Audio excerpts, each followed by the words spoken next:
Hello students, welcome back. तो चलिए आज हम लोग बात करते हैं सपोर्टिव कनेक्टिव टिश्यू के बारे में और फ्लूइड कनेक्टिव टिश्यू के बारे में। जैसा कि आप जानते हैं कि हम लोग एनिमल टिश्यू स्टडी कर रहे थे और एनिमल टिश्यू कितने टाइप्स की होती थी? 4 टाइप्स की होती थी। Epithelial tissue, muscular tissue, connective tissue and nervous tissue. जिसमें हमने एपिथेलियल टिश्यू की बात कर ली थी। एपिथेलियल टिश्यू करता क्या था? कवरिंग का काम करता था। हमारे बॉडी के जितने भी सरफेसेज हैं, चाहे इंटरनल एक्सटर्नल जो भी सरफेसेज हैं, सबको कवर करने का काम कौन करता था? Epithelial tissue. फिर नेक्स्ट हमने मस्कुलर टिश्यू पढ़ा। मस्कुलर टिश्यू का काम क्या था? हमारे बॉडी के जितने भी मूवमेंट्स हैं वो सारे मूवमेंट्स को कौन परफॉर्म करता था? Muscular tissue. और फिर हमने पढ़ना शुरू किया कनेक्टिव टिश्यू, जो हमारे बॉडी के अलग अलग पार्ट्स को, अलग अलग स्ट्रक्चर्स को एक दूसरे से कनेक्ट करता है, बाइंड करके रखता है, उसी को हम कहते हैं कनेक्टिव टिश्यू। कनेक्टिव टिश्यू में जब हमने पढ़ना शुरू किया तो हमें यह पता चला कि कनेक्टिव टिश्यू के जो सेल्स होते हैं वो एक दूसरे से सेपरेटेड होते हैं और वो एक मैट्रिक्स में इंबेडेड होते हैं। और मैट्रिक्स सॉलिड भी हो सकता, फ्लूइड भी हो सकता, या नहीं तो जेली लाइक हो सकता। अगर मैट्रिक्स जेली लाइक होगा तो कनेक्टिव टिश्यू प्रॉपर कहलाएगा, अगर सॉलिड मैट्रिक्स होगा तो सपोर्टिव कनेक्टिव टिश्यू कहलाएगा, और अगर फ्लूइड मैट्रिक्स होगा तो फ्लूइड कनेक्टिव टिश्यू कहलाएगा। इतनी सारी बातें हमने देख ली थी। फिर हमने कनेक्टिव टिश्यू प्रॉपर के बारे में सारी बातें की थी प्रीवियस लेक्चर में कि कनेक्टिव टिश्यू प्रॉपर क्या है, जेली लाइक मैट्रिक्स होता है, 2 टाइप के होते हैं, loose connective tissue proper, dense connective tissue proper. Loose connective tissue proper में आपने 2 पढ़े, areolar tissue, adipose tissue. Areolar tissue हर जगह मौजूद होता था, बॉडी में मोस्ट वाइडली डिस्ट्रीब्यूटेड था। फिर उसके बाद एडिपोज टिश्यू जो है वो फैट कंटेनिंग सेल्स रखता था। फिर हमने इसके बाद डेंस कनेक्टिव टिश्यू प्रॉपर में हमने 2 पढ़ा, टेंडन और लिगामेंट। टेंडन बोन से मसल को कनेक्ट करता था और लिगामेंट बोन से बोन को कनेक्ट करता था। ये सारी बातें हमने प्रीवियस लेक्चर्स में कर ली थी। और आज के लेक्चर में हम बात करने वाले हैं नेक्स्ट टाइप कनेक्टिव टिश्यू का, जो 2 रिमेनिंग बच गया है, एक सपोर्टिव कनेक्टिव टिश्यू और एक fluid connective tissue. Supportive connective tissue हम उसे कहेंगे जिसका मैट्रिक्स सॉलिड होगा। इतनी बातें तो आप याद रखिए कि वैसा कनेक्टिव टिश्यू जिसका मैट्रिक्स सॉलिड होगा क्या कहलाएगा? Supportive connective tissue. और जिसका मैट्रिक्स फ्लूइड होगा क्या कहलाएगा? Fluid connective tissue. हम दोनों के बारे में आज डिटेल से बात करेंगे। तो चलिए शुरू करते हैं। आई होप आप सभी घर में होंगे, स्वस्थ होंगे। तो चलिए बच्चों शुरू करते हैं। ओके, तो देखिए connective tissue, supportive connective tissue, सबसे पहली बात जो याद रखनी है इस टिश्यू के बारे में कि इसका मैट्रिक्स सॉलिड होता है। इसका मैट्रिक्स क्या होता है? सॉलिड होता है। ये सबसे मेन बात है, ठीक। और इसके जो, अब एक बात बताइए, सेल, अगर सेल है, सेल के चारों तरफ अगर सॉलिड चीज होगा तो सेल जिंदा कैसे रहेगा? सेल के चारों तरफ तो फ्लूइड होना चाहिए ना। तो इसके जो लिविंग सेल्स होते हैं, कनेक्टिव टिश्यू प्रॉपर के जो लिविंग सेल्स होते हैं, जो कि सॉलिड मैट्रिक्स में इंबेडेड होते हैं, वो रहते हैं लुकानेई के अंदर। किसके अंदर? लुकानेई, लेकुनेई के अंदर। किसके अंदर? लेकुनेई के अंदर। नोट में देखिए, सारा बात आपको नोट अवेलेबल करवाया जा चुका है पहले ही व्हाट्सएप डेस्क वाले में, और डिस्क्रिप्शन में भी नोट अवेलेबल है। तो आई होप जो व्हाट्सएप प्रॉब्लम डेस्क से जुड़े हुए बच्चे होंगे उन्होंने नोट लिख लिया होगा, तब वो कंटिन्यू कर रहे होंगे, तो उन्हें सब चीज मिलता चला जाएगा। क्योंकि देखिए बाबू, इनमें नई नई बातें मिलती हैं और आपके पास पहले से नोट लिखा रहेगा तो समझना आसान रहेगा। तो नोट सामने खोल लीजिए और देखिए। तो सपोर्टिव कनेक्टिव टिश्यू के जो लिविंग सेल्स होते हैं वो एक फ्लूइड फिल्ड स्पेस में रहते हैं, जिसे हम कहते हैं लेकुनेई। जो उसका सॉलिड मैट्रिक्स है उनमें जगह जगह कैविटी होगा, यानी खाली जगह होगा, उसमें फ्लूइड भरा हुआ होगा, और उस फ्लूइड फिल्ड स्पेस को हम कहेंगे लेकुनेई। उसी के अंदर कौन पाया जाएगा? सपोर्टिव कनेक्टिव टिश्यू के लिविंग सेल्स। आया समझ में? तो सॉलिड मैट्रिक्स है और जो लिविंग सेल्स है वो कहां मौजूद है? लेकुनेई के अंदर मौजूद है, जो कि फ्लूइड फिल्ड स्पेस है। किसके अंदर? सॉलिड मैट्रिक्स के अंदर। 2 तरह के सपोर्टिव कनेक्टिव टिश्यू होते हैं, कार्टिलेज और बोन। कार्टिलेज और बोन। देखिए हमारे बॉडी में हमारा जो स्केलेटल सिस्टम है, स्केलेटल सिस्टम मतलब हमारे बॉडी का वो सिस्टम जो हमें सपोर्ट देने का काम करता है। हम ऐसे खड़े हैं हमारे बोन्स की वजह से, तो हमारे स्केलेटन सिस्टम की वजह से। तो हमारे स्केलेटन में कार्टिलेज भी है और बोन भी है। बोन भी है और कार्टिलेज भी है। तो हमें यही दोनों, कार्टिलेज और बोन, मिलके बनाता है सपोर्टिव कनेक्टिव टिश्यू। 2 टाइप्स के हो गए, कार्टिलेज एंड बोन। डिफरेंस क्या है दोनों में? जो कार्टिलेज होता है वो सॉफ्ट होता है। कार्टिलेज जो होता है वो सॉफ्ट होता है। जैसे एक बात बताइए, यहां नाक में जो, यहां बीच में जो हड्डी है, यहां नाक के बीच में आप देखते होंगे, इसे आप चाहे तो बेंड कर सकते हैं, फ्लेक्सिबल है ना? फ्लेक्सिबल। यहां देखिए फ्लेक्सिबल, ये बोन फ्लेक्सिबल है, आप छू के देखिए फ्लेक्सिबल है। कान देखिए फ्लेक्सिबल है, ऐसे दबाइए, कान फ्लेक्सिबल है ना? बोन है लेकिन फ्लेक्सिबल है। लेकिन आप अपने हाथ को मोड़ सकते क्या? यहां पर मोड़ सकते क्या? नहीं। तो जो फ्लेक्सिबल स्केलेटल सिस्टम का या स्केलेटल, वो स्केलेटल टिश्यू जो फ्लेक्सिबल होता है वो कार्टिलेज है। मैं पहले कॉमन बात बता दूं जिससे आप पहचान पाए कि कहां कार्टिलेज है कहां बोन है। बोन फ्लेक्सिबल नहीं होता है, बोन को मोड़ोगे बोन टूट जाएगा। कार्टिलेज फ्लेक्सिबल होता है, वो मुड़ जाएगा। आई होप आपको समझ में आया हो। तो फ्लेक्सिबल होता है कौन? कार्टिलेज। तो ये सॉफ्ट स्केलेटल टिश्यू है, सॉफ्ट होता है, फ्लेक्सिबल होता है। देखिए डिफिनीशन में लिखा हुआ है, it is a non porous. Non porous कहने का मतलब कि इसके मैट्रिक्स में कोई पोर्स नहीं होते हैं, यानी कोई छेद नहीं होता है, पूरी तरह से सॉलिड होता है। ठीक है, नॉन पोरस, इनमें कोई पोर्स नहीं है। नॉन पोरस फिर्म मतलब होता है कठोर, जिसको दबा करके आप उसके शेप को नहीं बदल सकते। ठीक है ना, जैसे कि मान लीजिए कि कुछ होता है ना कड़ा, जैसे आप ऐसे समझिए कि फिर्म मतलब आप समझिए ना, थोड़ा सा कड़ा, यही समझिए कड़ा, फिर्म। एंड फ्लेक्सिबल मतलब फ्लेक्सिबल होता है। Flexible skeletal tissue which has solid matrix called chondrin. इसका जो मैट्रिक्स है, कार्टिलेज का जो मैट्रिक्स है वो कहलाता है कॉन्ड्रीन। और जो इसके लिविंग सेल्स हैं उसे कहा जाता है कॉन्ड्रोब्लास्ट या कॉन्ड्रोथाइस। देखिए कॉन्ड्रोथाइस या नहीं तो कॉन्ड्रोब्लास्ट, ये दोनों उसके लिविंग सेल्स के नाम है। कुछ बुक्स में आपको कॉन्ड्रोसाइट्स लिखा हुआ मिलेगा, कुछ में कॉन्ड्रोब्लास्ट मिलेगा। आपका जो नोट दिया गया है आपको उसमें कॉन्ड्रोसाइट्स लिखा गया है, आप चाहो तो वहां साइड में कॉन्ड्रोब्लास्ट भी लिख सकते हो। ये दोनों किसके किसी एक ही सेल के नाम है। ये किसके सेल है? कार्टिलेज के लिविंग सेल। तो देखिए, तो कॉन्ड्रीन इसके मैट्रिक्स को कहा जाता है। और आप जानते हो कि मैट्रिक्स सिक्रीट कौन करता है? Living cells. तो लिविंग सेल यानी कि ये जो कॉन्ड्रोब्लास्ट है वही सिक्रीट करेगा किसे? कॉन्ड्रीन को। यानी मैट्रिक्स को बनाएगा कौन? कॉन्ड्रोब्लास्ट, और वो मैट्रिक्स कहलाएगा क्या?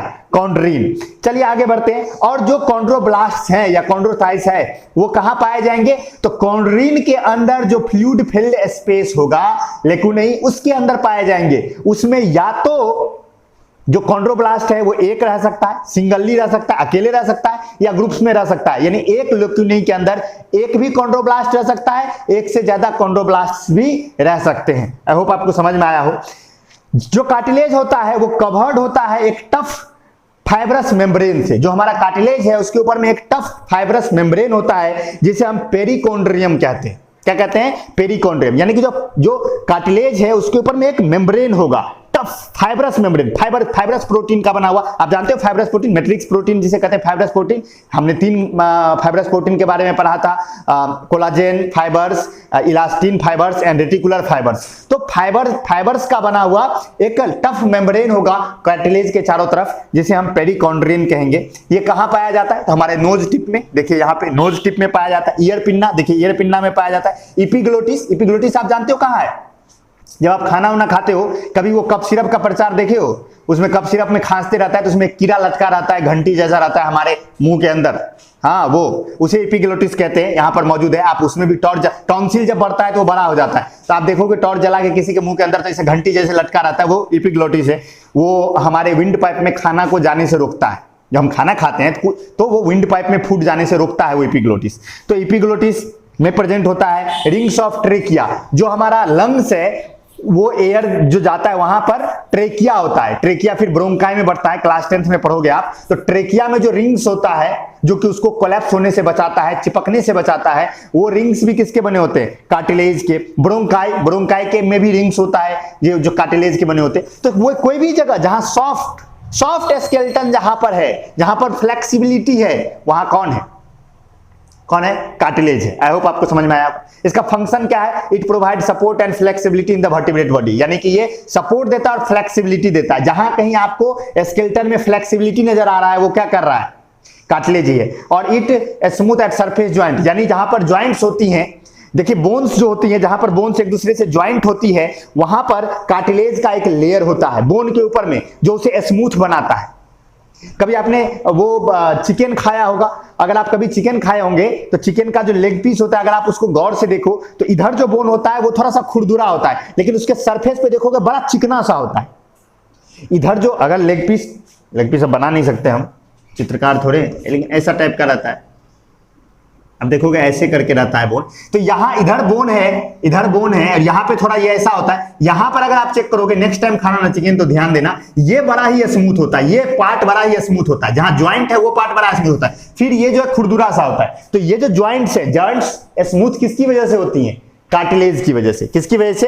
कार्टिलेज की वजह से। तो आई होप आपको समझ में आएगा। ये सरफेस, ज्वाइंट्स के सरफेस को क्या करता है? स्मूथ बनाता है। हाँ देखो, दो तरह के फिशेज होती हैं दुनिया में, एक होता है कार्टिलेज वाला फिश, एक होता है बोन वाला फिश। ठीक है ना। हम लोग जब बायोडायवर्सिटी पढ़ेंगे और क्लास पैसेज पढ़ेंगे, सुपर क्लास पैसेज, उसमें मैं बताऊंगा कि दो क्लासेज होती है पैसेज की, एक होता है कार्टिलेजनस फिश, एक होता है बोनी फिश। कार्टिलेजनस फिश अगर आप पहचानना चाहते हो तो कार्टिलेजनस फिश का जो माउथ होता है, अगर आप कभी मछली देखे हो, शार्क देखे हैं क्या? शार्क देखे होंगे, माउथ यहां पर होता है नीचे में। और हम लोग जो मछली खाते हैं, जो बाजार में मछली मिलता है, उसका माउथ कहां होता है? सामने में। तो ये वाले जितने फिशेज हैं नीचे में माउथ वाले, ये सारे के सारे कार्टिलेज वाले हैं। और ये जितने भी है ये ऑस्टियोथाइस है, यानी कि ये बोन वाले हैं। तो हम लोग जो जनरली खाते हैं वो बोन वाला मछली होता है, लेकिन इधर वाला जैसा भी है, ये जितने भी हैं वो कार्टिलेजनस फिश वाले हैं। तो कार्टिलेजनस फिश जो होता है उसका पूरा स्केलेटन कार्टिलेज का ही बना होता है, पूरा स्केलेटन कार्टिलेज का बना होता है, उनमें बोन नहीं होता है। और जो बोनी फिश है, तो जो देखिए जो बोन वाले होते हैं उसमें कार्टिलेज हो सकता है, लेकिन कार्टिलेज वाले में बोन नहीं होता है। समझ गए बात? तो कार्टिलेजनस फिश का पूरा स्केलेटन किसका बना होता है? कार्टिलेज का बना होता है। चलिए, तो ये भी आपके नोट में देखिए, नोट में लिखा हुआ है, in cartilaginous fish like shark, whale, skeleton is made up of cartilage. उसका पूरा का पूरा स्केलेटन ही किसका बना होता है? कार्टिलेज का। तो ये था हमारा first type supportive connective tissue का। नेक्स्ट टाइप है हमारा बोन। और you all know bone. Bone क्या है? आप सभी जानते हैं, हड्डी। बोन जो होता है वो बहुत ज्यादा स्ट्रांग होता है, बहुत ज्यादा स्ट्रांग होता है, रिजिड होता है, बड़ा ही कठोर होता है और नॉन फ्लेक्सिबल होता है, यानी कि इसको आप बेंड उंड नहीं कर सकते, बेंड करोगे टूट जाएगा। तो बोन के बारे में बात है, it is very strong, rigid, non flexible skeletal tissue, यानी हमारा ऐसा स्केलेटल टिश्यू है जो बहुत ज्यादा स्ट्रांग है, रिजिड है और नॉन फ्लेक्सिबल है। नेक्स्ट, ये करता क्या है? ये होता क्या है? इट इज पोरस, इसमें छेद होते हैं, इसमें छेद होते हैं। इट इज पोरस, उनमें छिद्र होता है। Porous, highly vascular. Highly vascular कहने का मतलब क्या? कि बोन्स के अंदर ब्लड वेसल्स गई रहती हैं, बोन्स के अंदर ब्लड वेसल्स गई रहती है। कार्टिलेज के अंदर ब्लड वेसल्स नहीं होता, कार्टिलेज के अंदर ब्लड वेसल्स नहीं गई रहती हैं, लेकिन बोन के अंदर ब्लड वेसल्स गई रहती हैं। हार्वेसियन सिस्टम, ये जब हम लोग क्लास खुलेगी, मैं स्मार्ट क्लास करवाऊंगा, वहां मैं आपको समझाऊंगा हार्वेसियन सिस्टम क्या होता है। यहां मैं हार्वेसियन सिस्टम को बिल्कुल क्विट कर दूंगा।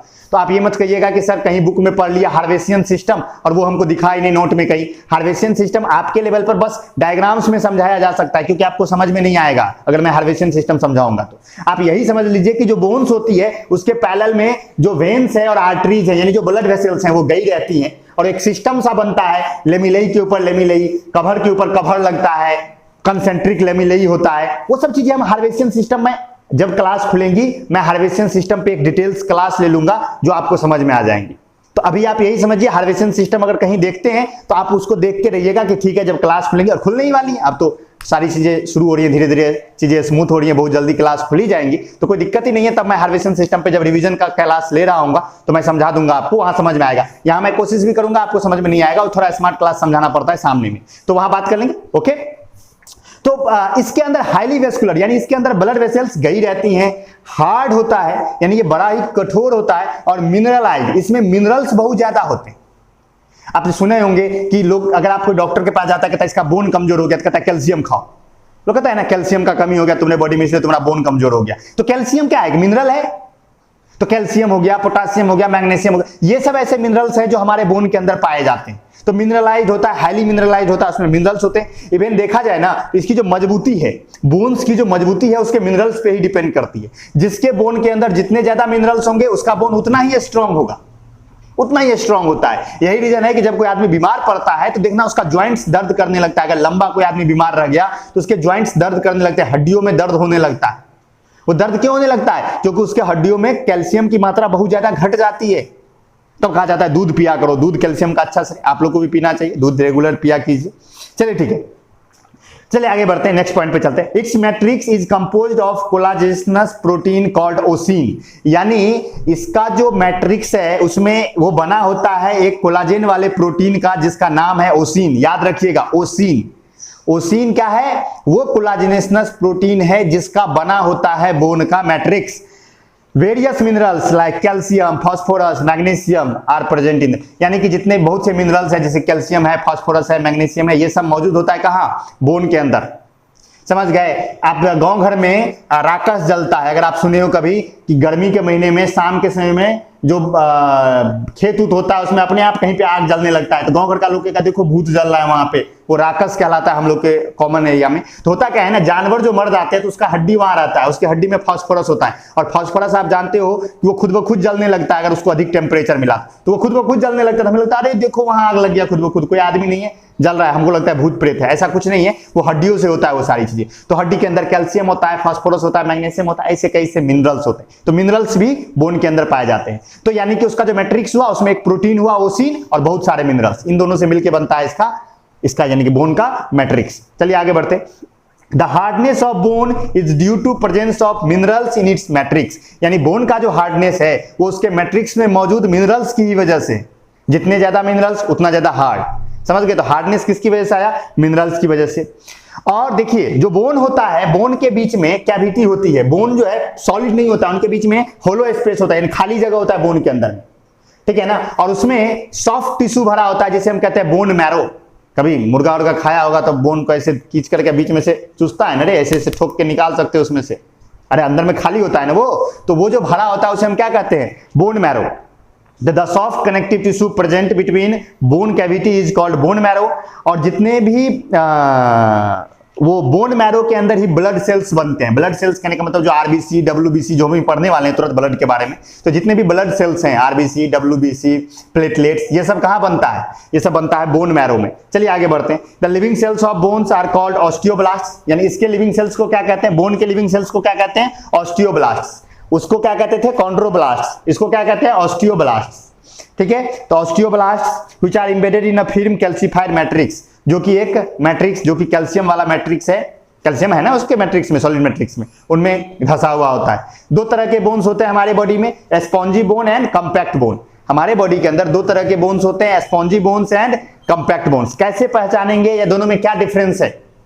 देखिए जो स्पॉन्जी बोन्स हैं उनमें जो सेल्स होती हैं वो इर्रेगुलरली अरेंज्ड होती है, यानी कि सेल्स कहीं भी हो सकती है, कोई उसमें सिस्टम नहीं है, उसमें कोई सिस्टम नहीं है। लेकिन जो कंपैक्ट बोन्स होता है उसमें जो सेल्स होते हैं वो एक सर्कुलर अरेंजमेंट में सजे हुए होते हैं, और उसी सर्कुलर अरेंजमेंट में सजने वाले को हार्वेसियन सिस्टम के द्वारा समझाया जाता है। किसके द्वारा समझाया जाता है, हार्वेसियन सिस्टम के द्वारा। ये देखिए एमटीजी की बुक है, अगर मैं दिखाना चाहूं आपको दिख रहा होगा यहाँ, ये जो डायग्राम यहाँ दिखाया गया है ये हार्वेसियन सिस्टम का, देख रहे हो सर्कल्स बनाया गया होगा। आपके पास भी अगर कोई बुक हो एस चांद वाली या कोई भी, तो आपने देखा होगा, यहाँ पर दिख रहा होगा आपको, सर्कल्स बनाए हुए हैं, यही हार्वेसियन सिस्टम है। और इस पे हम बात करेंगे कब, जब क्लास खुलेगी तब, हार्वेसियन सिस्टम के बारे में। तो अभी आप इतना समझ लीजिए, उसको नोट में लिखना नहीं है तो कोई दिक्कत ही नहीं है, मैं समझा दूंगा, लास्ट में लिख देंगे, कोई दिक्कत नहीं है, घबराने की कोई जरूरत नहीं है। चलते हाँ सुनिए बाबू, तो जो कंपैक्ट बोन्स है उसमें सेल्स जो है वो क्या है, सर्कुलर अरेंज्ड है, क्या है, सर्कुलर अरेंज्ड है। और स्पॉन्जी बोन्स में सेल्स इर्रेगुलरली अरेंज्ड है। समझ गए बात। जो स्पॉन्जी बोन्स हैं, कोई भी आप बोन्स देखोगे तो बोन्स का जो इनर्स जगह होता है वो स्पॉन्जी बोन्स होता है, और ऊपर में कंपैक्ट बोन्स होते हैं। बॉडी के अंदर कहाँ कहाँ पाया जाता है, सारा बात हम स्मार्ट क्लास में करेंगे। इस टॉपिक पर हम डिटेल्स बात जब क्लास खुलेगी तो हम स्मार्ट क्लास में करेंगे डिटेल्स, एक क्लास पूरा लगाएंगे इस पर। तो ठीक है बच्चों, तो वहां बात कर लेंगे। लिखना कुछ नहीं है, इसीलिए घबराने की जरूरत नहीं है। आप चाहो तो हाफ पेज छोड़ सकते हो अपने नोट में, अगर आपको ये लग रहा हो कि नहीं सर पढ़ाएंगे तो हम कुछ लिखेंगे वहां पे नोट में, वैसे तो शायद आपने लिख लिया होगा, लिख भी लिया तो कोई दिक्कत नहीं है, घबराने की जरूरत नहीं है, लास्ट में लिख लेंगे, अरे क्या है, कॉपी आपका है ना, कहीं भी लिखो, क्या फर्क पड़ता है, समझ में आना चाहिए। तो उस पर हम बात कर लेंगे। ओके बच्चों, तो आगे बढ़ते हैं। तो स्पॉन्जी बोन्स में बोन सेल्स जो ओस्टियोब्लास्ट हैं वो इरेगुलरली अरेंज होती हैं, और कंपैक्ट बोन में वो सर्कुलर सिस्टम में अरेंज होती है, सर्कुलरली अरेंज होती है। इतना याद रखिए। चलिए आगे बढ़ते हैं। बोन के क्या क्या फंक्शन है, अब आपको ये तो पता ही होगा बोन के क्या क्या function. It provide shape to the body, body को शेप देता है। हमारा शेप किसकी वजह से, बोन की वजह से। It provide skeletal support to the body, body को सपोर्ट देने का काम करता है। It provide protection to vital organs of the body, ये हमारे बॉडी के वाइटल ऑर्गन्स को प्रोटेक्ट करता है। जैसे हमारा लंग्स है, देखिए हमारा रिब्स, उसे प्रोटेक्ट किया है। हमारा ब्रेन है तो ये क्रेनियम बोन्स जो है ऊपर में वो प्रोटेक्ट करके रखा है। हमारे हार्ट को भी रिब ने प्रोटेक्ट करके रखा है। तो हमारे जितने भी वाइटल ऑर्गन्स है उसे प्रोटेक्शन का काम कौन करता है, बोन करता है। It stores calcium, phosphorus and other minerals, ये कैल्शियम फास्फोरस या बहुत से मिनरल्स हैं जिसे ये स्टोर करने का काम करता है। बोन मैरो के अंदर ब्लड सेल्स बनाई जाती हैं। It helps in movement and locomotion of animal body, हमारे बॉडी में जो भी मूवमेंट या हम चल फिर पाते हैं वो किसकी वजह से, बोन की वजह से। बोन ना हो तो ना मूवमेंट हो पाएगा ना लोकोमोशन। मसल्स ही करती है ना मूवमेंट, मसल्स करवाती हैं, लेकिन वो किसे खींचती हैं? बोन्स को। अब बोन्स जब चलता है, बोन्स में मूवमेंट होता है तो बॉडी में मूवमेंट होता है, यही ना सिस्टम है, तो बॉडी के मूवमेंट। तो आई होप आपको समझ में आया होगा बोन्स के बारे में बातें, कार्टिलेज। तो यही था सपोर्टिव कनेक्टिव टिश्यू। अब हमें पढ़ना है कौन सा? Fluid connective tissue. तो आई होप इतना समझ में आया हो। अब हम लोग आगे बढ़ते हैं fluid connective tissue. Fluid connective tissue के बारे में बात करेंगे। तो फ्लूइड कनेक्टिव टिश्यू वैसा कनेक्टिव टिश्यू है, फ्लूइड कनेक्टिव टिश्यू वैसा कनेक्टिव टिश्यू है जिसका मैट्रिक्स फ्लूइड है। जिसका मैट्रिक्स क्या है? फ्लूइड मैट्रिक्स है, जिसका उसे हम कहते हैं फ्लूइड कनेक्टिव टिश्यू। समझ गए?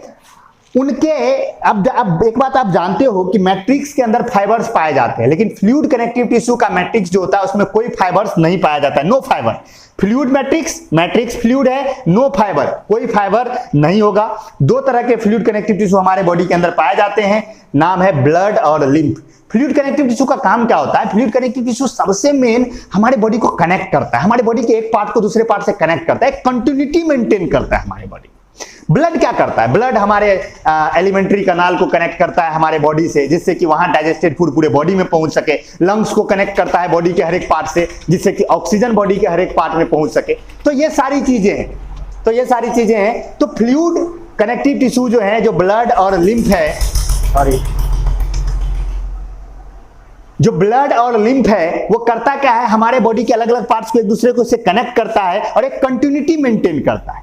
हमारे बॉडी में एक कंटिन्यूटी बनाए रखता है, यानी बॉडी पार्ट्स को एक दूसरे से जोड़ के रखता है, चीजों को एक दूसरे का ट्रांसपोर्ट करने का काम करता है। कोई भी चीज जो एक जगह बना उसे दूसरे जगह लेके जाना है, वो फ्लूइड कनेक्टिव टिश्यू ले जाता है। सारी चीजें ट्रांसपोर्टेशन का पूरा जवाबदेही फ्लूइड कनेक्टिव टिश्यू के ऊपर है। इसलिए हम कहते हैं कि ये कंटिन्यूटी मेंटेन करता है, सभी से को एक दूसरे से कनेक्ट करता है। आई होप आपको समझ में आया हो। तो दो तरह के हैं, ब्लड और लिम्फ। सबसे पहले हम बात करेंगे ब्लड पे। ब्लड क्या है?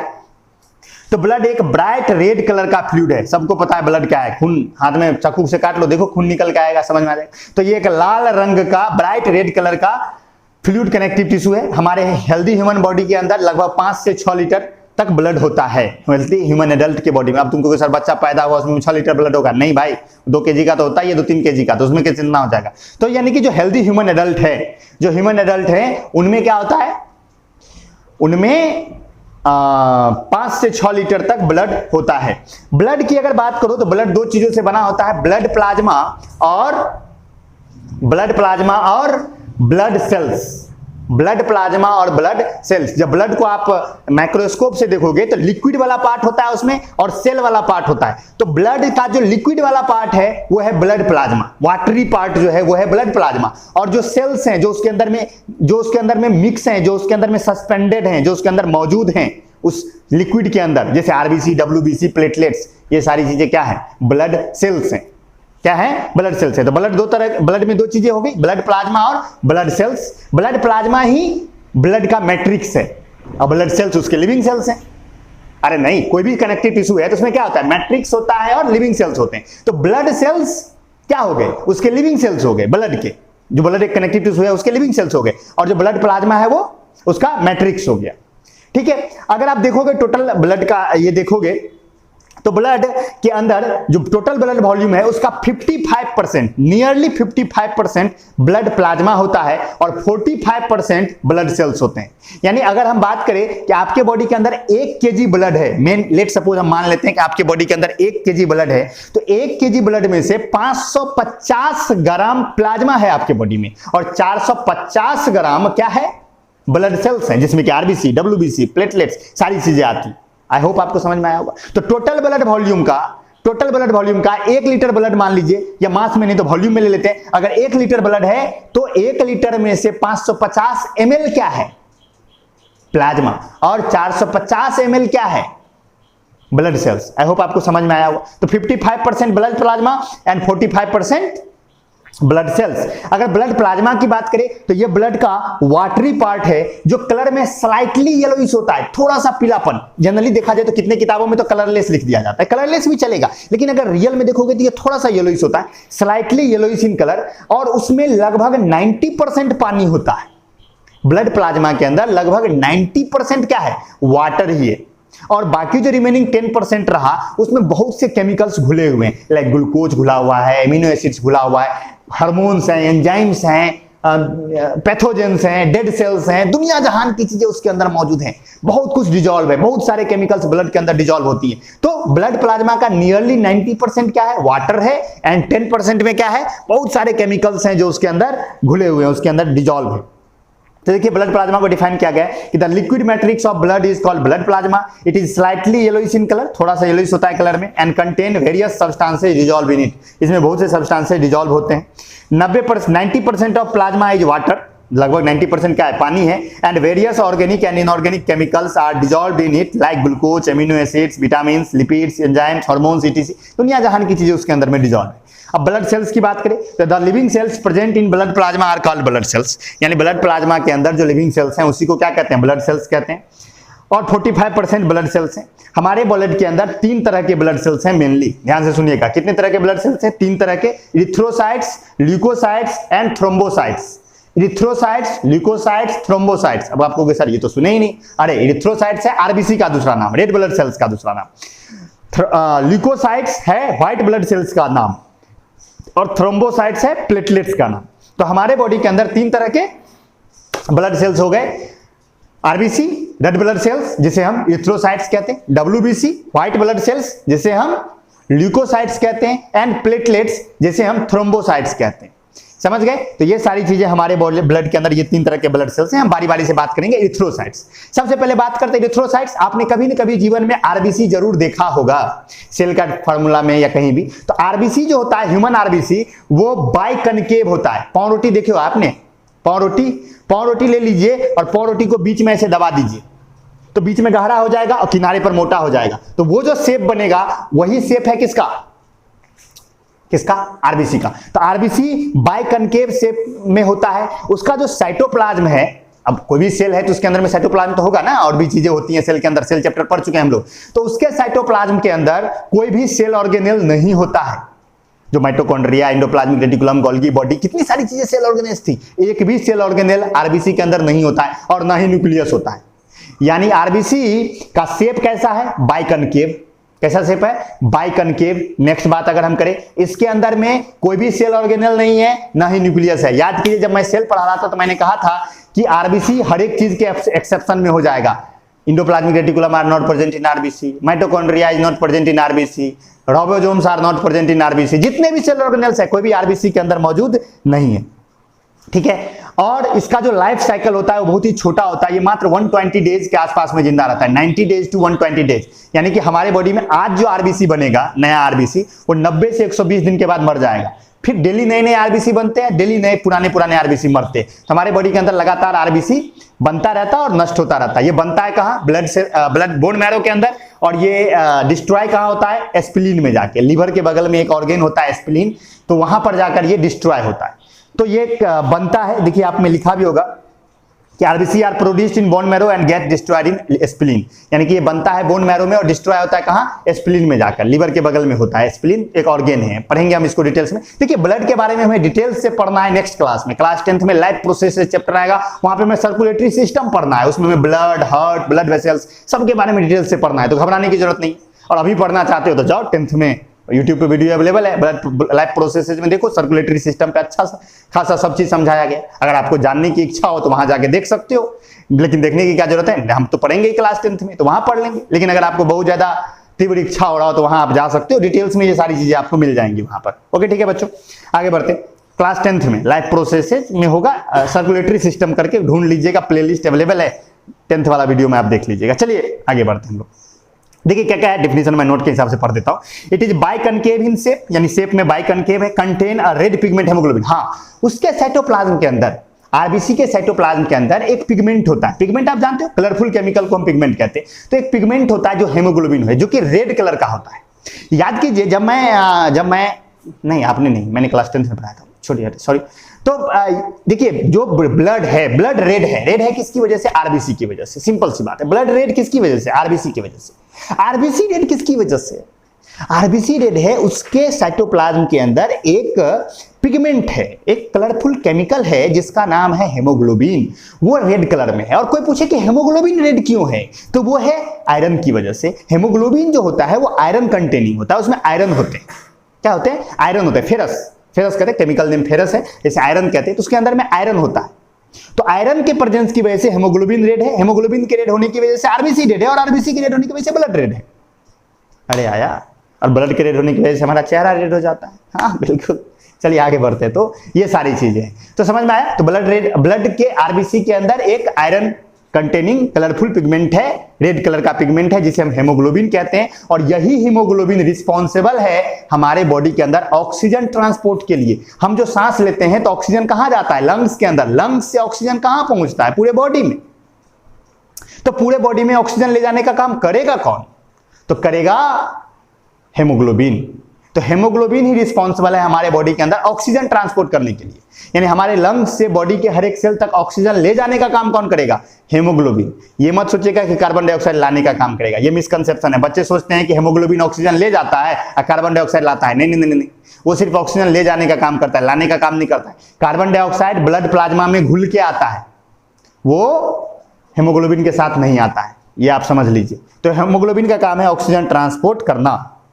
RBCs lack nuclei and other cell organs, ना इसके पास न्यूक्लिया है ना कोई सेल ऑर्गेनेल है। RBC have a short life span of nearly 120 days, इसका छोटा सा जीवन काल है लगभग 120 दिन का। RBC are produced in bone marrow and get destroyed in spleen, यानी कि ये बनता कहाँ है? बोन मैरो में, और डिस्ट्रॉय कहाँ होता है? स्प्लीन में। आई होप आपको समझ में आ गया हो, भले ही बात कर ली। नेक्स्ट पे चलते हैं। देखिए इसमें शॉर्ट में पढ़ाया जा रहा है, क्लास 10 में हम डिटेल्स में चलेंगे इस पे। नेक्स्ट है ल्यूकोसाइट्स या व्हाइट ब्लड सेल्स। सीधी सी बात, व्हाइट ब्लड सेल्स के बारे में एक चीज याद रखिए, इसका एक काम है क्या? हमारे बॉडी को प्रोटेक्ट करना। हमारे बॉडी के सोल्जर्स हैं ये, सेना। हमारे बॉडी के अंदर कोई भी पैथोजेंस होगा, हमला होगा, या कोई इन्फेक्शन होगा, जैसे कोरोना वायरस है, तो कोरोना वायरस जब किसी बॉडी को अटैक करता होगा तो उसका कौन लड़ता होगा उससे? White blood cells. White blood cells are soldiers of our body, जो पैथोजेंस से लड़ता है। यानी पैथोजेंस मतलब क्या? डिजीज कॉजिंग माइक्रो ऑर्गेनिज्म को हम पैथोजेंस कहते हैं। तो पैथोजेंस से लड़ता है, और कोई भी इन्फेक्शन अगर हो जाएगा आपको, उससे भी कौन लड़ेगा? WBCs। Okay, very good. तो WBCs आर इर्रेगुलर शेप, यानी इसका कोई शेप फिक्स नहीं है। इर्रेगुलर शेप, न्यूक्लिएटेड, यानी इसके पास न्यूक्लियस है। Nucleated blood cells which form our immune system, जो हमारा इम्यून सिस्टम बनाता है। इम्यून सिस्टम मतलब हमारा रोग प्रतिरोधक क्षमता, यानी कि हमारे बॉडी को बीमारी से लड़ने की क्षमता इम्यून सिस्टम फॉर्म करता है। दो टाइप के WBCs हमारे बॉडी के अंदर है, यानी दो टाइप के ल्यूकोसाइट्स। पहला है फेगोसाइट्स एंड दूसरा है इम्यूनोसाइट्स। फेगोसाइट्स क्या है और इम्यूनोसाइट्स क्या है, ध्यान से समझिएगा। फेगोसाइट्स वो है जो पैथोजेंस से लड़ता है, और इम्यूनोसाइट्स वो है जो इन्फेक्शन से लड़ता है। ध्यान से समझिएगा, इन्फेक्शन से लड़ने वाले को कहते हैं इम्यूनोसाइट्स, और पैथोजेंस से लड़ने वाले को कहते हैं फेगोसाइट्स। फेगोसाइट्स क्या करता है? फेगोसाइट्स जाता है और पैथोजन को खा जाता है, डायरेक्ट खा जाता है। समझ गए? इनगल्फ कर जाता है, जैसे अमीबा खा जाता है ना किसी को जाके, वैसे वो खा जाता है। समझ गए? तो फेगोसाइट्स सीधे जाके पैथोजेंस को खा जाता है, और जो इम्यूनोसाइट्स हैं, जो क्या है? इम्यूनोसाइट्स हैं, वो क्या करता है? एंटीबॉडीज बनाता है। एंटीबॉडीज, अभी आप सुनते होंगे बड़ा कि कोरोना वायरस से लड़ने के लिए हमारे बॉडी में एंटीबॉडीज नहीं है। एंटीबॉडीज क्या है? एंटीबॉडीज केमिकल्स होती हैं जो इन्फेक्शन से लड़ती हैं। देखिए, अब जैसे मान लीजिए अभी 1 मिनट के लिए हम कोरोना वायरस का एग्जांपल लेते हैं। कोरोना वायरस जब हमारे बॉडी पर अटैक करता है तो वो क्या करता है? वो अपने हिसाब का केमिकल बनाता है, हमारे बॉडी के ऊपर वो हमला करता है, हमारे न्यूक्लियस पे वो अटैक करता है। हमारे सेल का डायरेक्टर कौन है? न्यूक्लियस। तो वो क्या करता है ना, न्यूक्लियस को, सेल का परफॉर्मेशन न्यूक्लियस के हिसाब से होना चाहिए, सारा कुछ हमारे न्यूक्लियस के हिसाब से होना चाहिए। लेकिन जब कोरोना वायरस का डीएनए जाएगा हमारे बॉडी के अंदर, आरएनए जाएगा हमारे बॉडी के अंदर, जो उसका जेनेटिक मटेरियल है जाएगा, तो हमारे न्यूक्लियस को दबा देगा और अपना काम करवाएगा हमारे ही सेल से, और वो खुद की संख्या बढ़ाएगा, और खुद की संख्या बढ़ाएगा तो खुद न्यूट्रिशन लेगा, तो हमारे हिस्से की जितनी चीजें हैं वो ले लेगा, तो हम मर जाएंगे। ऐसा समझ में बात? तो वही बात है, सिंपल सी बात है। तो अब ऐसा अगर कोई प्रोटीन के, जब वायरस का कोई बॉडी नहीं होता, ये बात आप याद रखिएगा, वायरस का कोई बॉडी नहीं होता है, उसका बस उसका एक इन्वेलप होता है। आप वायरस के बारे में जानते हैं, क्लास 8 पे मैंने माइक्रो ऑर्गेनिज्म में पढ़ाया था। तो उसका एक इन्वेलप होता है, कैप्सूल कहते हैं उसको, वो इन्वेलप होता है, और उसके अंदर में एक जेनेटिक मटेरियल होता है। और आपको पता है वायरस नॉन लिविंग होता है, बाहर के बॉडी के बाहर वो नॉन लिविंग होता है, जो ही बॉडी के अंदर आता है, होस्ट के अंदर आता है, वो लिविंग हो जाता है। तो जो ही हमारे बॉडी के अंदर कोरोना वायरस का आता है, तो वो उसका जो केमिकल आया, उसका जो जेनेटिक मटेरियल आया, अगर हमारे बॉडी के अंदर वो एंटीबॉडीज मौजूद हो जो उसके इस केमिकल को पहचान जाए और मार दे इसको, तो हमको इन्फेक्शन नहीं होगा। तो यही तो करता है हमारी बॉडी। तो ये एंटीबॉडीज बनाने का काम, एंटीबॉडीज बनाने का काम, जो भी वायरल डिजीज है, वायरल डिजीज और भी बहुत सारे हैं। डेंगू है, फिर उसके बाद जो है इन्फ्लुएंजा है, फिर उसके बाद जो है वायरल फीवर भी होता है। तो जितने भी वायरल डिजीज हैं उनके लिए कोई दवा नहीं है, कोरोना वायरस के लिए कहता है लोग दवा नहीं है, नहीं होगा दवा, वायरल डिजीज के लिए दवा होता ही नहीं है, उससे हमारी बॉडी को ही लड़ना पड़ता है। फिर आप कहोगे सर हम डॉक्टर के पास क्यों जाए, हमको कोरोना हो जाए हम घरे में रहेंगे, बचना होगा तो घर में ही बच जाएंगे। नहीं, डॉक्टर के पास जाना जरूरी है। क्यों जरूरी है? क्योंकि डॉक्टर्स आपको सिम्टम्स डिक्रीज करने की दवा देंगे। जैसे मान लीजिए कि कोरोना वायरस की वजह से आपको बुखार हो गया तो वो बुखार की दवा देंगे, कोरोना वायरस की वजह से आपके बॉडी में पेन हो रहा है वो पेन की दवा देंगे, और आपको क्या देंगे, ऐसा फूड देंगे जिससे कि आपका इम्यून सिस्टम क्या हो, मजबूत हो सके। तो एक बात याद रखिए, ये जो कोरोना वायरस है वो हम पे आप पे कभी भी कहीं भी अटैक कर सकता है, ये दिखता नहीं है। ऐसा नहीं है आप ये सोच रहे हैं कि हम घर के अंदर है ना तो हम प्रोटेक्टेड है। हाँ अच्छी बात है, थोड़ा सा हम बचे हुए हैं, घर के अंदर है, सोशल डिस्टेंसिंग ओबे कर रहे हैं, हम बचे हुए हैं, लेकिन हो सकता है कि हमारे घर में जो सब्जी आ रहा हो बाहर से उसके साथ वायरस आ जाए। हो सकता है कि कोई आदमी छींका हो रोड पे और उसका ड्रॉपलेट उड़ के आ जाए। ऐसे आपके घर में नहीं आएगा, मैं ये नहीं कर रहा हूं कि आए, लेकिन कहने का मतलब कैसे भी आ सकता है। तो सबसे बेटर क्या है, आप अपने इम्यून सिस्टम को मजबूत कीजिए। और इम्यून सिस्टम मजबूत कब होगा, जब आप हेल्दी लाइफ स्टाइल मेंटेन करेंगे, अच्छा खाना खाएंगे, टाइम पे सोएंगे, पर्याप्त नींद लेंगे, सारी चीजें। इन्हीं की दिन रात मोबाइल में लगे हुए, दिन रात मोबाइल में लगे रहोगे, ये सब चीजें हेल्दी लाइफ स्टाइल अपनाइए। चलिए उस पर ज्यादा बात नहीं करते हैं। तो ये सब चीजें जो करके आप अपने इम्यून सिस्टम को मजबूत कर सकते हैं। और एक बात WHO ने कहा है कि भारत के अंदर नियरली 67 करोड़ लोगों को कोरोना वायरस होगा। 67 करोड़। अभी आप समझिए, आप जो लाख में आंकड़ा देख रहे हैं ना, वो सब कुछ नहीं है। ये वायरस अभी जा नहीं रहा, ऐसा नहीं खत्म हो जाएगा, ये रहेगा हम लोगों के साथ, हमारे ही साथ, इसी सोसाइटी में रहेगा। वो दिखेगा नहीं लेकिन रहेगा, कभी भी इन्फेक्ट हो सकते हैं आप। तो बचने का एक ही तरीका है, क्या, healthy life style, immune system को मजबूत करना। मिल्क लीजिए, हल्दी डाल के पीजिए, नींबू का सेवन कीजिए, नींबू मैक्सिमम खाइए, और भी जो भी चीजें जो आपको इन्फॉर्मेशन मिलता है। व्हाट्सएप पे भरोसा मत कीजिए, व्हाट्सएप पे कहता है धूप लगेगा वायरस मर जाएगा, ऐसा कुछ नहीं होता है, समझ गए ना। हाँ, जो चीजें हैं जो गवर्नमेंट के द्वारा जो इन्फॉर्मेशन दी जा रही है, न्यूज में जो दिखाया जा रहा है, न्यूज में भी कौन सा न्यूज, आज तक एबीपी झूठी फैलाता है, डीडी न्यूज, या जो भी भारत सरकार जो बातें बोल रही है उसे आप कीजिए। एक वेबसाइट है आयुष मंत्रालय करके, गूगल पे जाइए और भारतीय आयुष मंत्रालय सर्च कीजिए, और उस पर बहुत सारी बातें बताई गई हैं कि गर्म पानी पीना चाहिए, कैसे रहना चाहिए, कैसे खाना चाहिए, सारी चीजें समझाई गई हैं। तो उनको अबे कीजिए, उससे क्या होगा, आपका इम्यून सिस्टम मजबूत होगा। आपका इम्यून सिस्टम मजबूत होगा तो अगर कभी भगवान न करे आप पे वायरस का अटैक होगा भी तो आप सर्वाइव कर जाएंगे। और ये सिर्फ आप मत कीजिए, अपने फैमिली के और लोगों से भी करवाइए, क्योंकि ये फैमिली पर अटैक होगा, ये आप पर अटैक नहीं होगा। ये बुखार नहीं है कि सिर्फ आपको होगा, मम्मी पापा को नहीं होगा, आपको होगा, सबको हो जाएगा, किसी एक फैमिली मेंबर को होगा, सबको हो जाएगा। यही तो सबसे बड़ा खतरनाक चीज है इसका। तो थोड़ा सा केयर कीजिए बाबू, अपने इम्यून सिस्टम को बेटर कीजिए। और इम्यून सिस्टम बनाएगा कौन, WBC कितने टाइप के, 2 टाइप के, फेगोसाइट्स एंड इम्यूनोसाइट्स। फेगोसाइट्स क्या करेगा, पैथोजेंस को खाएगा, इम्यूनोसाइट्स एंटीबॉडीज बनाएगा हमारे बॉडी के अंदर। चलिए बहुत सारी बातें कर ली, आगे बढ़ते हैं। चलिए अब फेगोसाइट्स पे बात करते हैं। इम्यून साइट्स तो केमिकल्स बना रहा है जिसे एंटीबॉडीज कह रहे हैं। चलिए आगे बढ़ते हैं, क्लास खुलेंगे तो हम इस पे और बात करेंगे, अभी चलिए आगे बढ़ते हैं। फेगोसाइट्स 2 टाइप की होती है, granulocytes and agranulocytes. Granulocytes and agranulocytes. Granulocytes क्या है, ग्रेनुलोसाइट्स वैसा फेगोसाइट्स है जिसके साइटोप्लाज्म के अंदर क्या होता है ना, ग्रेन्यूल्स होता है। जिसके साइटोप्लाज्म के अंदर क्या होता है, ग्रेन्यूल्स होता है। ग्रेन्यूल्स कहने का मतलब क्या, कि अगर आप ग्रेनुलोसाइट्स का साइटोप्लाज्म देखोगे तो दानेदार स्ट्रक्चर्स होंगे उसके अंदर, जैसे बालू होता है ना वैसा आपको चीजें दिखेंगी। और उसका जो न्यूक्लियस होता है वो लोब्ड न्यूक्लियस होता है। यानी अगर आप सेल देखोगे, यहां पर मैं बनाता हूं, अगर मान लीजिए ये सेल है, इसका न्यूक्लियस कुछ एकदम भयंकर टाइप का होगा, ऐसे टाइप का। अगर मान लो ऐसे, अब देखो ये न्यूक्लियस कितना भयंकर लग रहा है, एकदम ऐसे करके, या ऐसे भी नहीं तो ऐसे, जैसे लगेगा डमरू उमरू बनाया हुआ, मतलब न्यूक्लियस कुछ अजीब तरह का होता है। तो ग्रेनुलोसाइट्स का जो साइटोप्लाज्म होता है उसमें ग्रेनुलर स्ट्रक्चर्स पाए जाते हैं, और उसका जो न्यूक्लियस होता है वो लोब्ड न्यूक्लियस होता है। क्या होता है, लोब्ड न्यूक्लियस होता है। समझ में आया। तो ग्रेनुलोसाइट्स के बारे में आपने बात कर ली। तो देखिए डिफिनीशन लिखा हुआ है कि the phagocytes which cytoplasm contain granules and lobed nucleus, उसे क्या कहते हैं, ग्रेनुलोसाइट्स कहते हैं। और अगर आप बात करें कितने तरह के ग्रेनुलोसाइट्स हैं, तो आपके देखिए नोट में तीनों डायग्राम बनाया हुआ है, सबका मैंने फोटो दिया हुआ था। 3 तरह के ग्रेनुलोसाइट्स हैं, neutrophils, basophils and eosinophils. Neutrophils, basophils and eosinophils, ये आपके 3 तरह के ग्रेनुलोसाइट्स हैं। ओके, अब बात करते हैं नेक्स्ट ग्रेनुलोसाइट्स। बोलोगे सर इस पे और बात नहीं करेंगे, नहीं, बस इतना याद रखना है ग्रेनुलोसाइट्स के बारे में कि ग्रेनुलर साइटोप्लाज्म में, ग्रेन्यूल्स है उसके साइटोप्लाज्म में, और न्यूक्लियस कैसा है, लोब्ड न्यूक्लियस। लोब न्यूक्लियस का मतलब समझते हो तो डायग्राम देख लीजिए, वहां पर बताया गया है। ओके ठीक है। तीन तरह के ग्रेन्युलोसाइट्स है, न्यूट्रोफिल्स, बेसोफिल्स एंड एस्नोफिल्स।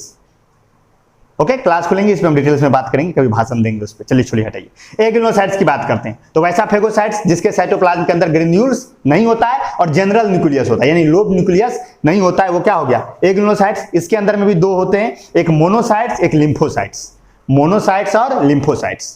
तो यानी हमारे बॉडी के अंदर टोटल कितने तरह के डब्ल्यूबीसी हो गए, 5 तरह के डब्ल्यूबीसी। कौन कौन, neutrophils, basophils, eosinophils, monocytes, lymphocytes. ये पांचों टाइप किसके हैं, फेगोसाइट्स के। सबसे पहले क्या हुआ, सबसे पहले डब्ल्यूबीसी दो टाइप का, पहला फेगोसाइट्स, दूसरा इम्यूनोसाइट्स। इम्यूनोसाइट्स एंटीबॉडीज बना रही है, उसमें सेल्स का कोई मतलब ही नहीं है कैसा है। फेगोसाइट्स में अगर बात करो तो कितने तरह के हो गए, 5 तरह के, neutrophils, basophils, eosinophils, monocytes, lymphocytes. Monocytes sorry जो मोनोसाइट्स और लिम्फोसाइट्स है वो कैसा है, एक ग्रेन्युलोसाइट्स है, उसके साइटोप्लाज्म के अंदर कोई ग्रेन्यूल्स नहीं है। और जो न्यूट्रोफिल, बेसोफिल और एस्नोफिल्स है उसके अंदर में ग्रेन्यूल्स हैं।